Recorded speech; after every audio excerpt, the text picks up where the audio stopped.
பர்திமேயு சுவிசேஷ ஊழியங்கள் வழங்கும் நற்செய்தி நேரம். தேவ செய்தி பாஸ்டர் ஆர். அகஸ்டின். இந்த நாளில் உங்களோடு பேசி வருகிறேன்.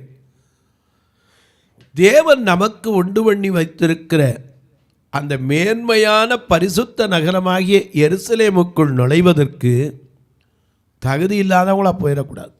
நம்முடைய பேர் எங்கே இருக்கணும்? ஜீவ புஸ்தகத்தில் இருக்கணும். சில நேரங்களில் யார் யார் பிரவேசிக்க மாட்டார்கள் 3 குறிப்பிட்ட மக்களை எழுதி வச்சிருக்கார். அதில் முதல் பகுதி என்ன சொல்லுது? தீட்டுள்ளது, அருவருப்பை நடப்பிக்கிறது. இன்னொரு காரியம் என்னது? பொய்யை நடப்பிக்கிறோம். தீட்டும் அருவருப்புள்ளவரும் அருவருப்பானவர்களும் தீட்டுள்ளவர்கள். முதல்ல அந்த தீட்டுள்ளவர்கள்லாம் யார் உங்களுக்கு சொல்லி வருகிறேன். ஒருவேளை நீங்கள் கேட்கலாம், லேவியராகமத்தில் சரீரத்தில் தீட்டு பட்டதுனால அப்படின்னாங்க. ஆனால் ஆவிக்குரிய குஷ்டத்தில் எத்தனை பேர் தீட்டுப்பட்டிருக்கோம்? ஏன்னா அவன் சரீரத்தில் குஷ்டத்துக்காக தாடியை பொத்திட்டு கத்துனான். நமக்கு வெளியே வேண்டாம், பார்க்க நல்லா தெரியும். ஆனால் நம்முடைய சந்ததிக்கு வைத்து போகிற ஆவிக்குரிய குஷ்டரோகம் எத்தனை பேர் அந்த சந்ததியார் போய் சேர முடியாது. ஏன்னா யோவாப்புடைய குடும்பத்தில் அந்த பிள்ளை என்ன தப்பு பண்ணாங்க, அவருடைய சந்ததியார் என்ன தப்பு பண்ணாங்க. இவன் செய்யாத தவறு சமாதான காலத்திலே, யுத்த காலத்தில் செய்ய வேண்டிய காரியத்தை சமாதான காலத்தில் செய்ததுனால ஒரு பெரிய சாபம் வந்தது. ஏன்னா அதைத்தான் சாலமோன் சொன்னான், அவன் யுத்த காலத்தில் செய்யாமல் சமாதான காலத்தில் செஞ்சு அவனுடைய ரத்தத்தை, அந்த அப்படியனுடைய ரத்தத்தை பாதரட்சையிலும் கட்சையிலும் வடிய விட்டானே, அவனை நரைமயிரோட பாதாளத்தில் என்ன செய்யாத இறங்க விட்டாது. அப்படி இறங்க விட்டாதுன்னா அங்கே போய் இப்போ சேர முடியும். நாம் ஆண்டவர்கிட்ட போய் சேரனா சமாதானத்தோடு, நீதிமான்கள் சமாதானத்தோடு என்ன செய்வாங்க? படுக்கைகளில் இளைப்பாறுவார்கள். அந்த இளைப்பாறுதலுக்கு போக முடியல. ஏசாயா 28:11-12 என்ன வாசிக்கிறோம்? இளைப்பாறுதல் என்றால் என்ன? உங்கள் வேதத்தை திருப்புங்க. ஏசாயா தீர்க்கதரிசியின் புஸ்தகம் 28ஆம் அதிகாரம் 11-12. அப்படி எல்லாம் தேடி எடுக்கிற வரைக்கும் நீங்களும் நானும் சேர்ந்து பாடுமா?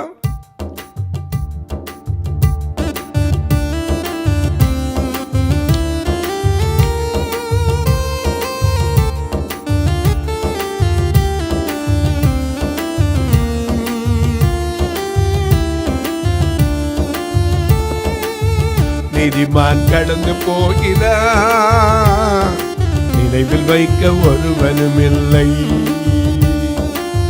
நல்லவன் கடந்து போகிறான், நலமொன்றும் எடுபடவில்லை.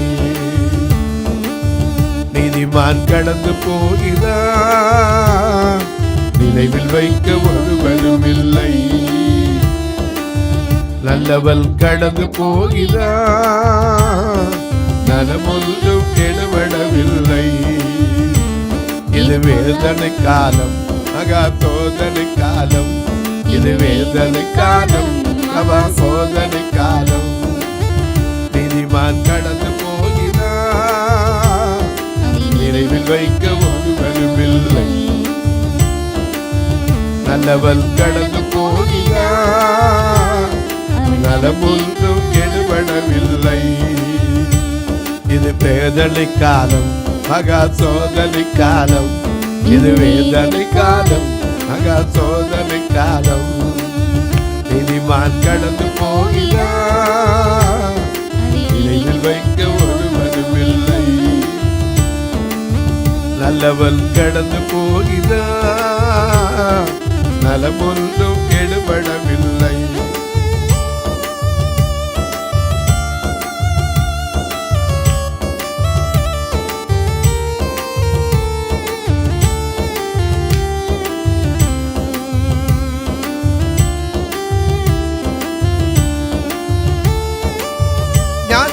கடந்து போகிறான், அவன் ஞானம் ஒன்றும் எடுபடவில்லை. ஞானவான் கடந்து போகிறான், அவன் ஞானம் ஒன்றும் எடுபடவில்லை. பலவான் கடந்து போகிறான்,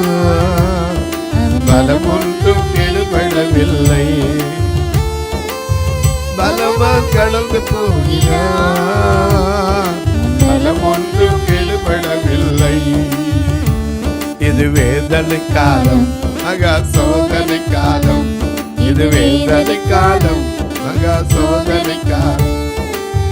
நீதிமான் கடந்து போகிறார், ஏதில் வைக்க ஒருவரும் இல்லை. நல்லவன் கடந்து போகிறார், நலம் ஒன்றும் கெடுபடவில்லை. இது வேதனை காலம், மகா சோதனை காலம். இது வேதனை காலம், மகா சோதனை காலம். எல்லாம் எடுத்திருப்பீங்க. வாசிக்க சொல்லட்டுமா? ஏசாயா 28:11-12. பரியாச உதடுகளினாலும் அந்நிய பாஷையினாலும் இந்த ஜனத்தோடே பேசுவார். ஆமா, இதுவே நீங்கள் இளைத்தவனை இளைப்பார பண்ணத்தக்க இளைப்பாறுதல். இதுவே ஆறுதல் என்று அவர்களோடே அவர் சொன்னாலும் கேட்க மாட்டோம் என்கிறார். ஆமா, எனக்கு அன்பானுடைய இளைப்பாறுதல் எப்படி இருக்கணும்? நீதிமானுடைய இளைப்பாறுதல் ரெஸ்ட் இன் பீஸ் அப்படின்னு எழுதுறோம் இல்லையா? அந்த ரெஸ்ட் இன் பீஸுக்கு போகிறதுக்கு விடாத. ஏன்னா அவன் செஞ்ச காரியம் அப்படி. இந்த யோவாப்பை மட்டுமா ஆவிக்குரியவன், ஆவிக்குரிய குஷ்டரோகி இவன் சந்ததிக்க மட்டுமா? இன்னொரு கூட்டத்தை பாருங்க. உங்களுடைய வேதத்தை அப்படியே கையில் வச்சுக்கிட்டு எண்ணாகமம் 12ஆம் அதிகாரம் 2ஆம் 3ஆம் வசனத்தை வாசிக்க கேட்போம். எண்ணாகமம் 12:2-3 வசனத்தை வாசிக்கலாம். கர்த்தர் மோசையை கொண்டு மாத்திரம் பேசினாரோ? ஊழியக்காரனுக்கு விரோதமாக பேசினாலும் ஆவிக்குரிய குஷ்டம்தான். ஊழியக்காரன் குறைய ஆண்டவர் நியாயம் தீர்ப்பார். இன்னைக்கு நான் போய் இன்னொருத்தருக்கு என்ன செய்யக்கூடாது? குறை சொல்லக்கூடாது. ஏன்னா அது அவருடைய பொறுப்பு. அவரவருக்கு கொடுக்கப்பட்ட ஊழியத்தை அவங்க என்ன செய்கிறாங்க. இதில் குறை சொல்கிறது சரியானது கிடையாது. நாம் போய் நியாய தீர்ப்பு என்ன செய்யக்கூடாது. அவரே விட்டுட்டு போயிட்டார். அவனவன் கிரியைக்கு தக்க பலன் தருவேன்ட்டார். நாம் போய் நியாய தீர்ப்பு செய்யக்கூடாது. இங்கே மோசைக்கு விரோதமாக பேசினான். ஏன்னா ஊழியக்காரனுக்குள்ள அதிகாரம் என்ன அப்படிங்கிறது நமக்கு தெரியறதில்லை. இங்கே பாருங்க, மிரியாம் யாரு? கூட பிறந்த சகோதரி. இந்த மிரியாமை குறித்து நல்ல குணம் உண்டு. அவள் ஒரு தீர்க்கதரிசி இல்லை? நல்ல தீர்க்கதரிசி. அது மட்டுமல்ல, சகோதர சிநேகம் அவளுக்குள்ளே இருந்துச்சு. அதனால தான் மோசையை கொண்டு ஆற்றுல வைக்கும்போது கூட அதை நின்று என்ன சம்பவிக்குன்னு பார்க்குறக்கா என்ன செஞ்சா? காத்துக்கிட்டே நின்னான். அது மட்டுமல்ல, கர்த்தர் மேலே அவள் துதித்து பாடுறதுல அவ்வளவு சந்தோஷமாக பாடுவாள். கர்த்தர் வெற்றி சிறந்தார். யாத்திராமம் 15ஆம் அதிகாரத்தில் பார்த்தீங்கன்னா செங்கடலை தாண்டி ஒன்றோன்னு பாட்டு மிரியாம் பாடுறா. எப்படி பாடலாம்? கர்த்தரை பாடுவே, கர்த்தரை போற்றுவே, உயிரோடு இருக்கும் நாளெல்லாம் கர்த்தரை பாடுவே, கர்த்தரை போற்றுவே, உயிரோடு இருக்கும் நாளெல்லாம் கர்த்தரை துதித்து மகிழ்வே, மகிழ்வே, மகிழ்வே.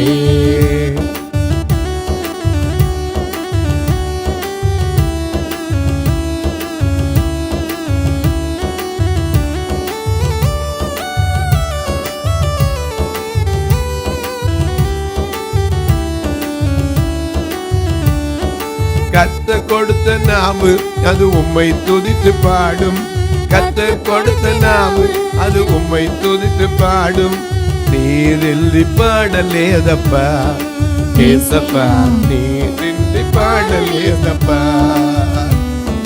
கர்த்தரை பாடுவே, கர்த்தரை போற்றுவே, உயிரோடு துணாடலாம்.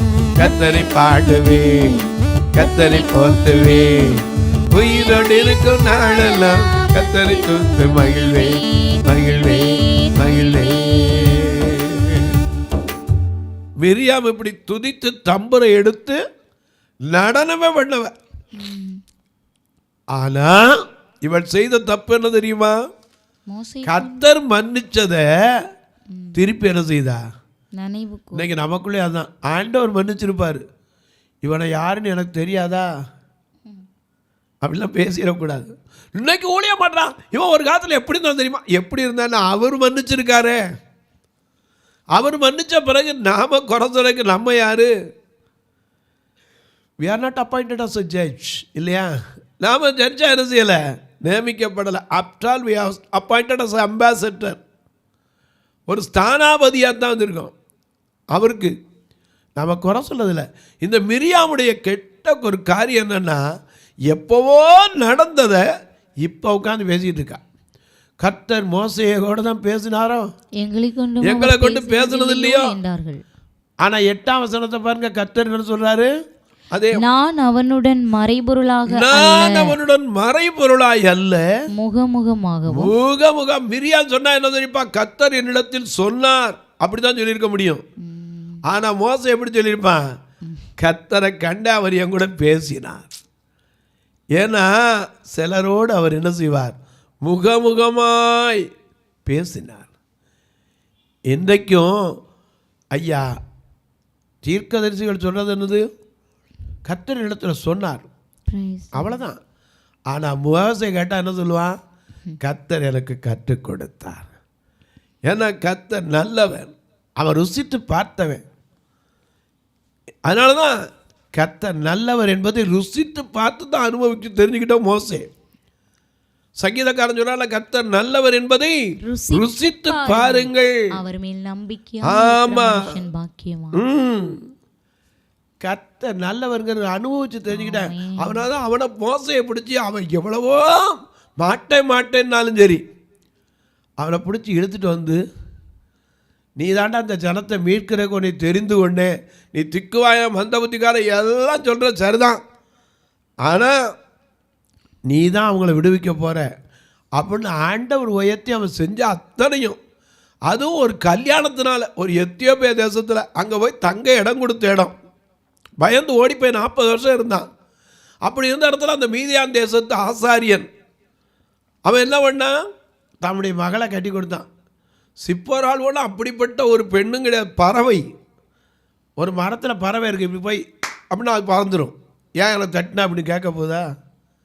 அந்த மாதிரி அந்த பறவை சிப்போராள் எந்த இடத்துலையாவது மோசை கூட நான் யுத்தத்துக்கு வாரையும் கூட பிடிவாதம் பண்ணலை. அவன் போனா போவா, இருன்னா இருப்பான், அங்கே தான் இருப்பான். கொண்டு வந்து அப்பாவாத்து கூப்பிட்டு வந்தால் தான் வருவான். இன்னைக்கு இருக்க பெண்கள் அப்படி இல்லை.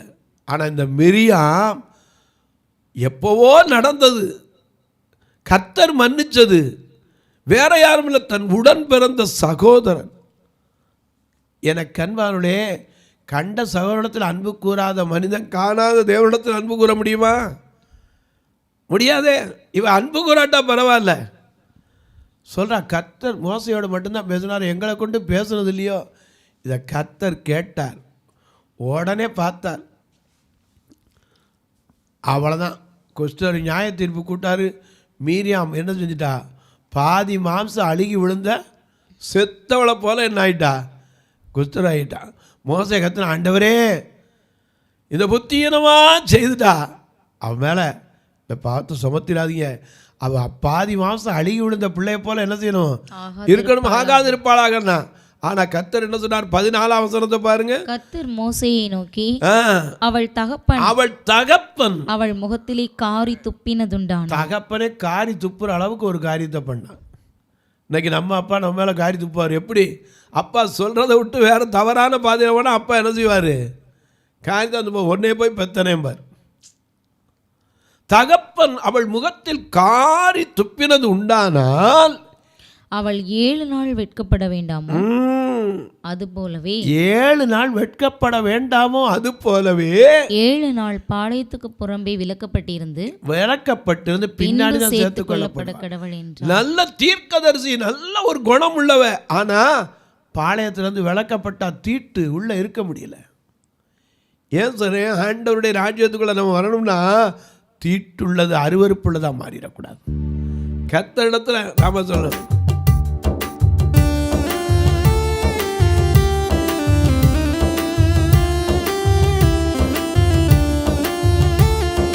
இயேசு கூட வருவா,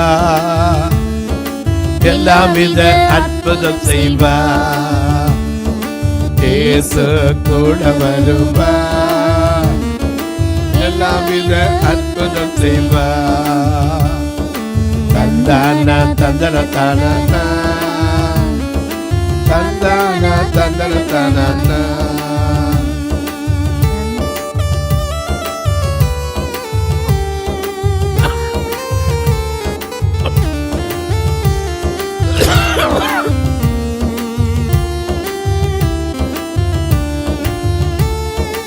எடுத்த காரியத்தில் வெற்றி பெறுவேன், எடுத்த காரியத்தில்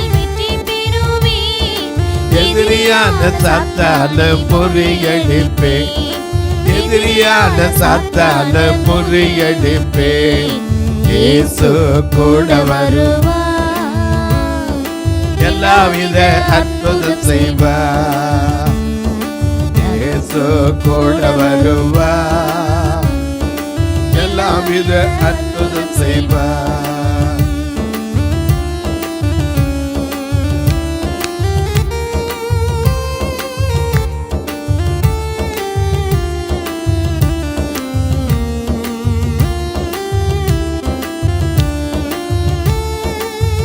தொல்லை கஷ்டங்கள் நீக்கிடுவார், கடத்தொல்லை கஷ்டங்கள் நீக்கிடுவார். கண்ணீர்கள் அனைத்தையும் துடைத்திடுவார், இயேசு கண்ணீர்கள் அனைத்தையும் துடைத்திடுவார். இயேசு கூட வருவார், எல்லாவித அற்புதம் செய்வார். இயேசு கூட வருவார், எல்லாவித அற்புதம் செய்வார். தந்தான தந்தன தானா, தந்தான தந்தன தானா, தந்தான தந்தன தானா, தந்தான தந்தன தானா. இயேசு கூட வருவார், அற்புதம் செய்வார். ஆனால் நம்ம பேசுகிற வார்த்தை, செய்கிற செயல் தீட்டுப்படுத்திடக்கூடாது. மிரியாம் நல்ல பொண்ணு தான், ஆனால் ஆவிக்குரிய நிலையில் தகப்பன் வெட்கப்படுற காரி துப்புற அளவுக்கு நடந்துக்கிட்டாலே. மோசே யார்? கர்த்தருடைய ஊழியக்காரன். கர்த்தருடைய ஊழியக்காரனுக்கு விரோதமாக பேசுகிற ஊழியக்காரனுக்குள்ள அதிகாரம் என்ன தெரியுமா? நமக்கு அநேக நேரம் தெரியாது. மத்தேயு 10:40 பாருங்க. மிக அழகாக ஊழியக்காரனுக்குள்ள அதிகாரத்தை நாம் அறிந்து கொள்ள வேண்டும். மத்தேயு 10:40 என்ன சொல்லுகிறது? உங்களை ஏற்றுக்கொள்ளுகிறவன் என்னை ஏற்றுக்கொள்ளுகிறான், என்னை அனுப்பினவரை ஏற்றுக்கொள்ளுகிறான். தீர்க்கதரிசி என்னும் நாமத்தில் நீங்க எப்படி ஒரு ஊழியக்காரனை பார்க்கறீங்களோ அதுக்கேற்ற ஆசீர்வாதம். தீர்க்கதரிசி என்ற நாமத்தை நிமித்தம் ஏற்றுக்கொண்டீங்கன்னா தீர்க்கதரிசி கேட்ட ஆற்றல், அது மல்டிபிகேஷன், பெருக்கம். நீதிமான் நாமத்தின் நிமித்தம் நீதிமானை ஏற்றுக்கொள்கிறவன் நீதிமானுக்கு ஏற்ற ஆசீர்வாதம் என்னது? அவனுடைய சந்ததி கூட அப்பத்திற்கு இறந்து தெரியாது. சீசன் என்னும் நாமத்தின் நிமித்தம் ஒரு கலசம் தண்ணீர் கொடுத்தால் அதற்கும் பலன் உண்டு. சாரிபாத் ஒரு அடைய கொடுத்தா மல்டிபிகேஷன் இருந்துச்சு, பெருக்கம். சுனேமியாள் ஒரே ஒரு வீட்டை ரூமை, சின்ன ரூமை கொடுத்தா அவள் வீட்டில் அது வரைக்கும் இல்லாத ஒரு அற்புதம் நடந்தது.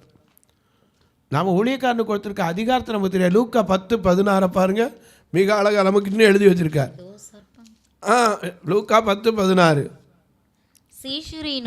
சீசரை நோக்கி உங்களுக்கு செவி கொடுக்கிறவன் எனக்கு செவி கொடுக்கிறான். அப்ப ஒரு வந்தவருக்கு செவி கொடுத்தா யாருக்கு செவி கொடுக்கிற மாதிரி?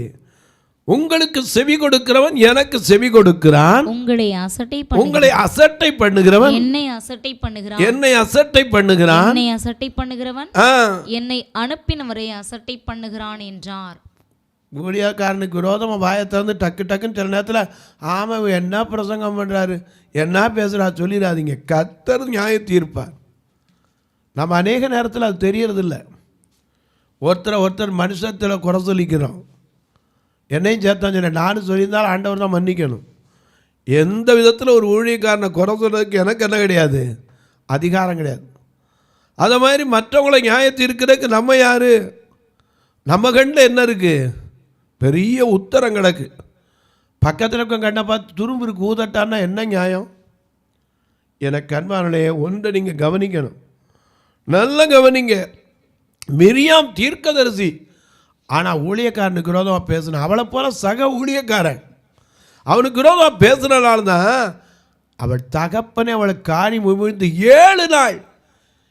கொஞ்சம் யோசிச்சு பாருங்கள், எத்தனை நாள் அந்த பாளையத்தில் இருக்கவங்க கேட்டுப்பான், என்ன அக்காவுக்கு என்னாச்சு, அக்கா ஏன் இப்படி உட்காந்துருக்காங்க, இங்கேயே உட்காந்துருக்காங்க, எத்தனை பேர் கேட்டிருப்பான்.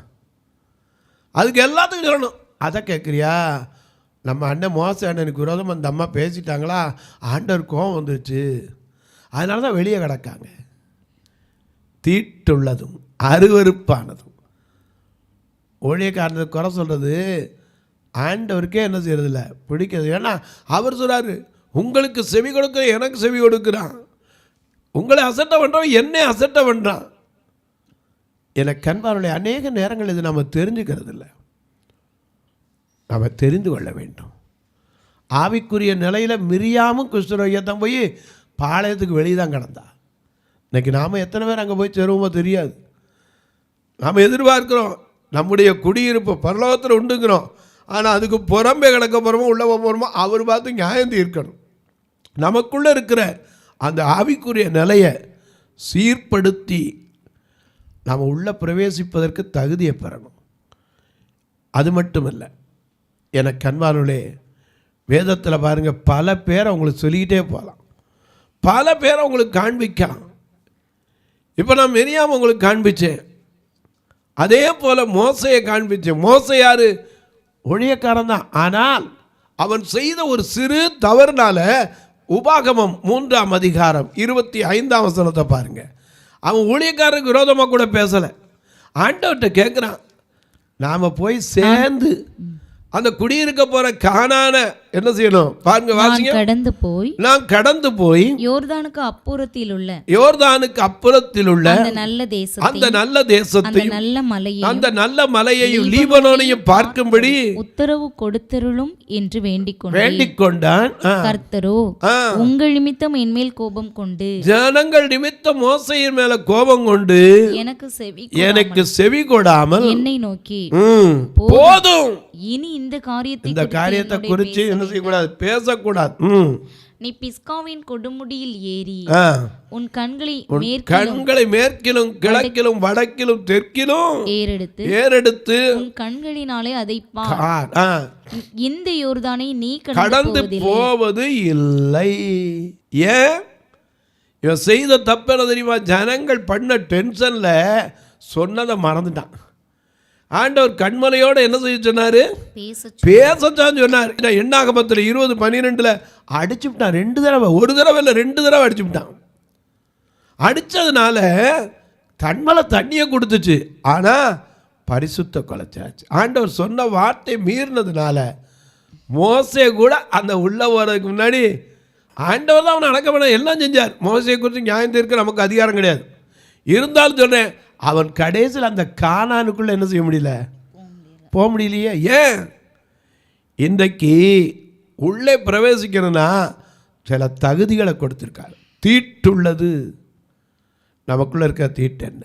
தொலைக்காட்சியில் பார்க்கிறேன் அன்பு மக்களே, இந்த நிகழ்ச்சியை நாள்தோறும் பார்க்குறீங்க, கேட்குறீங்க, பரவசம் அடைகிறீங்க, ரொம்ப நல்லது. ஆனால் மறந்துடாதீங்க, நாம் ஒரு நாள் நம்முடைய ஸ்தானத்தை விட்டுறக்கூடாது. ஏன்னா பந்தய சாலையில் எல்லாரும் ஓடுறாங்க, ஆனால் ஒருவன் தான் பெற்றுக்கொள்றான்னு இல்லை, அதற்கு ஒரு கூட்டமே இருக்குது. ஜீவ புஸ்தகத்தில் என்ன இருக்கணும், பேர் இருக்கணும். இந்த நிகழ்ச்சியை பார்க்குற நீங்கள் இந்த ஊழியத்துக்காக ஜெபிக்கிறீங்களா? தினந்தோறும் வருவதற்கு தேவைகள் சந்திக்கப்படுற ஜெபிக்கிறீங்களா? எங்களுடைய சபை 2 கண்ணும் பார்வையில்லாத மக்கள் சபை, அதுலேருந்து ஒரு கரண்ட் பில்லை கட்டுற அளவு கூட காணிக்க வராது. ஆனால் அவங்க மத்தியில் என்ன ஊழியம் பண்ணுறீங்கன்னு கேட்கலாம். இவர்களும் ரட்சிக்கப்பட வேண்டுமே, இந்த ஆத்மாக்களும் கெட்டு போயிடக்கூடாதே. ஆத்மா ஆதாயம் செய்கிறவன் ஞானம் உள்ளவன். வேதம் சொல்லுதே, ஆத்மாக்கள் தெருக்கள்ல கிடக்கான். புலம்பல் 2:19 எழுந்திரு, ராத்திரியிலே முதற் சாமத்திலே கூப்பிடு, ஆண்டவரின் சமூகத்தில் உன் இருதயத்தை தண்ணீரை போல ஊற்று, எல்லா தெருக்களின் முனையிலும் பசியினால் மூர்ச்சித்து போகிற உன் குழந்தைகள் அவருடைய பிராணனுக்காக உன் கைகளை ஏறெடுனார். அந்த ஏறெடுக்கிற பட்சத்தில் நான் நிற்கிறேன். இந்த பார்வையற்ற மக்களும் எப்படியாவது ரட்சிக்கப்படணும். இதில் எத்தனையோ பணிகள் பாதியில் நிற்குது. வந்து பாருங்கள், உங்களுக்கே தெரியும். தங்குறது கூட ஒரு அறை, இன்னொரு அறை எக்ஸ்ட்ரா கட்ட முடியல. எங்கள்கிட்ட கண்ணு தெரியாமல் காலில் அவங்க இருக்காங்க, ஒரு 2 வீல் சேர் வாங்கி போடணும், அதேன்னு முடியலை. ஏன் ஞானஸ்நானம் கொடுக்குற தொட்டி மதுரையில் பழுதாகி போச்சு, அது 80,000 சரி பண்ணணும். பெண்களை தங்க வச்சுருந்தோம், வயதான பார்வை இல்லாத பெண்களை. அதில் ஹாஸ்பிட்டல் போட்டிருந்தோம், 20 வருஷமாச்சு. அந்த ஓடு போய் இப்போ திருப்பி அதுக்கு சென்ட்ரிங் கூட போட முடியல. போய் கேட்டால் சொல்கிறாங்க, ஐயா இன்னும் ஓடு ஓட்டு வெக்க காலத்தில் இருக்க முடியாது, சென்ட்ரிங்காக போட்டுருங்க. எவ்வளோ ஆகும்? அவர் சொல்கிறார் 6 லட்ச ரூபா வருங்க. நான் சொன்னேன், ஆண்டவர் நினச்சி 6 என்ன 6 கோடியை கூட தருவார். நீங்களும் அதற்காக ஜெபியுங்கள். நீங்கள் கேட்கலாம், எப்படி பிரதர் உதவலாம்? நாங்கள் இங்கே தூரத்தில் இருக்கோம், நீங்கள் தொலைக்காட்சியில் வரீங்க, எப்படி உங்களுக்கு உதவி? இதில் 2 நம்பர் வந்துக்கிட்டே இருக்கும், ஜிபே ஃபோன்பேலாம். தாராளமாக அதனுடைய தொடர்புலாம் என்னிடத்தில் கேளுங்க. உங்களுக்கு அதற்கான காரியங்களை நானும் சொல்லுவேன். அது மட்டுமல்ல, எப்படிப்பட்ட காரியத்துக்கு உதவி கேட்டிங்கன்னா அதையும் சொல்லுவேன். பார்வையற்றோர் மரித்தா கூட சொந்தக்காரன் கை நீட்ட மாட்டாங்க. ஒரு ஃபியூனரல் ஃபண்டுக்காக உதவலாம், ஒரு ஞானஸ்தான தொட்டி கட்டுறதுக்கு உதவலாம். அது மட்டுமல்ல, ஒரு பார்வையற்ற வயதானவர்கள் தங்கியிருக்கிற ஒரு அறை கட்டுவதற்கு உதவலாம். ஏன் பல காரியம் உண்டு. அதுக்கு முன்பார்களே, அது மட்டுமல்ல, உங்கள் ஜெபக்காரியம் எது இருந்தாலும் சரி, காலை 10லேருந்து 5 வரைக்கும் சொல்லலாம். உங்கள் பிறந்த நாள், திருமண நாள் போன்ற நல்ல நாட்களில் ஒரு உணவு கொடுக்க, ஊன்றுகோல் கொடுக்க கர்த்தர் ஏவினா தாங்கலாம். ஆனால் திரும்ப சொல்ல கட்டாயம் இல்லை, விசலமாக இல்லை. இப்போ உங்களுக்காக ஜெபிக்கட்டுமா? நல்ல பிதாவே, நன்றியோடு துதிக்கிறோம் சுவாமி. யார் யார் எந்தெந்த இடத்துல இருந்து இந்த நிகழ்ச்சியை பார்க்கிறாங்களோ, அப்படி ஆவிக்குரிய நிலையில் இன்னும் பக்குவப்பட உதவி செய்யும். நாங்கள் ஒரு ஊழியருக்கும் விரோதமாய் பேசாதபடிக்கு ஐயா, எங்கள் அதிகாரத்தை நாங்கள் தவறாய் பயன்படுத்தாதபடிக்கு, பூமியில் எவைகளை கட்டுகிறோமோ அது கட்டப்படும் என்றீரே. ஜனங்களுக்கு விரோதமாக இருக்கிற தீய சக்திகளை கட்ட, சத்துருவின் கிரியைகளை கட்ட எங்கள் நாவு நல்லவற்றை பேச என்னை எங்களை தகுதிப்படுத்தும். இந்த ஊழியத்தை தாங்குகிற மக்களுக்கு கண்ணீர் மாறட்டு, கவலைகள் மாறட்டு, வேதனைகள் விலகட்டும், வியாதியிலிருந்து முற்றிலும் விடைபெறட்டும். இயேசுவின் நாமத்தில் ஜெபிக்கிறேன் நல்ல பிதாவே, ஆமென். சபை ஆராதனை ஞாயிறு காலை 10 மணி முதல் 12 மணி வரை. இடம் பர்திமேயு சுவிசேஷ ஆலயம், அன்னை சத்யா நகர், இளமனூர் அஞ்சல், சக்கிமங்கலம் வழி, மதுரை மாவட்டம். பின்கோட் 625201 மற்றும் பர்திமேயு சுவிசேஷ ஜெப வீடு, flat number 107, Eden garden, Muthur, Tirunelveli. Pin code 627011. சிறப்பு உபவாச கூட்டம் ஒவ்வொரு மாதமும் 2வது சனிக்கிழமை காலை 10 மணி முதல் 1 மணி வரை நாகர்கோவில் YMCA ஹாலில் வைத்து நடைபெறுகிறது. மற்றும் ஒவ்வொரு மாதமும் 4வது சனிக்கிழமை காலை 10 மணி முதல் 1 மணி வரை திருநெல்வேலி புதிய பேருந்து நிலையம் அருகில் உள்ள கிரேஸ் ஹாலில் வைத்து நடைபெறுகிறது. எங்கள் எல்லா ஆராதனைகளிலும் கலந்து கொண்டு தேவனை மகிமைப்படுத்த அன்பாய் அழைக்கிறோம். உங்கள் உதாரத்துவமான காணிக்கைகளினால் இவ்வூழியத்தை தாங்க விரும்பினால் R. Augustine, account number 5021364331, IFSC code IDIB 000B066, Indian bank, BP Kulam, Madurai. GPay number 9842181917, BGM ministries மற்றும் 9442559772, பிளைண்ட் மினிஸ்ட்ரீஸ் அகஸ்டின். உங்கள் தொடர்புக்கு பாஸ்டர் R. அகஸ்டின், பர்திமேயு சுவிசேஷ ஊழியங்கள், நாகமலை, புதுக்கோட்டை, மதுரை 625019. தொலைபேசி எண்கள் 9842181917 மற்றும் 9442559772. கர்த்தர் தாமே உங்களை ஆசீர்வதிப்பாராக.